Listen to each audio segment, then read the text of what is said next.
Vini নেইমারের অনুপস্থিতিতে 10 নম্বর jersey কে পাবে, কার গায়ে উঠতে চলেছে ব্রাজিলের আইকনিক জার্সিটি।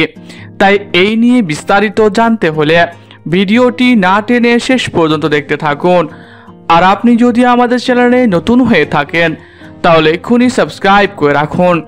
আর ইতিমধ্যে সাবস্ক্রাইব করে থাকলে আপনাকে অসংখ্য ধন্যবাদ। আবারও একবার আন্তর্জাতিক ম্যাচে মাঠে নামছে ব্রাজিল।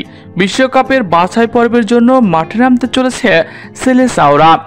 এই লক্ষ্যে 23 সদস্যের দল ইতিমধ্যে ঘোষণা করেছে ব্রাজিলের কোচ। ক্লাবের ব্যস্ত সূচি কাটিয়ে দ্রুত খেলোয়াড়রা যোগ দিবে জাতীয় দলের সঙ্গে। এই ম্যাচের জন্য রেস্ট দেওয়া হয়েছে ভিনিসিয়াস জুনিয়রকে। টানা খেলার মধ্যে থাকার কারণে এমন সিদ্ধান্ত নিয়েছে আনচেলত্তি। অন্যদিকে ইনজুরি থেকে সুস্থ হতে না পেরে আবারও দল থেকে বাদ পড়েছে নেইমার জুনিয়র। তাই তো প্রশ্ন উঠেছে আগামী চিলি ও বলিভিয়ার বিপক্ষে ম্যাচে কে পাবে 10 নম্বর জার্সিটি।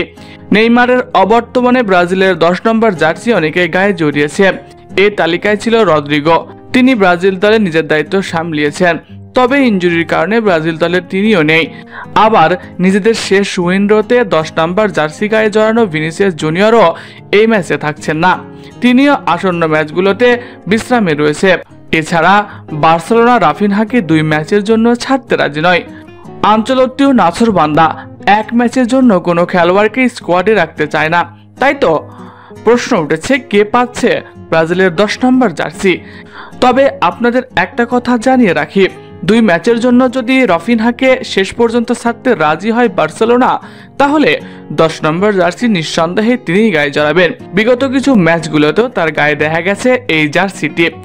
অন্যথায় যদি রাফিনহাকে না পাওয়া যায় তাহলে এই জার্সিটি পেতে পারে সাবিনহো, রিচার্লিসন অথবা ম্যাথিউ কুনার। তাদের গায়ে জড়ানোর সম্ভাবনা বেশ রয়েছে এই জার্সিটি।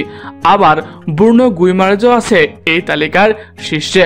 তবে এখন দেখা যাক শেষ পর্যন্ত 10 নম্বর জার্সি গায়ে কে মাঠে নামে, কার গায়ে ওঠে ব্রাজিলের সবচাইতে সম্মানজনক এই জার্সিটি। প্রিয় দর্শক, আপনি কি চান ব্রাজিলের 10 নম্বর জার্সি গায়ে কে মাঠে নামুক? কমেন্ট করে জানাতে পারেন আপনার মন্তব্য। এছাড়াও খেলাধুলার সকল আপডেট সবার আগে পেতে হলে আমাদের চ্যানেলটি সাবস্ক্রাইব করতে ভুলবেন না। ধন্যবাদ সবাইকে।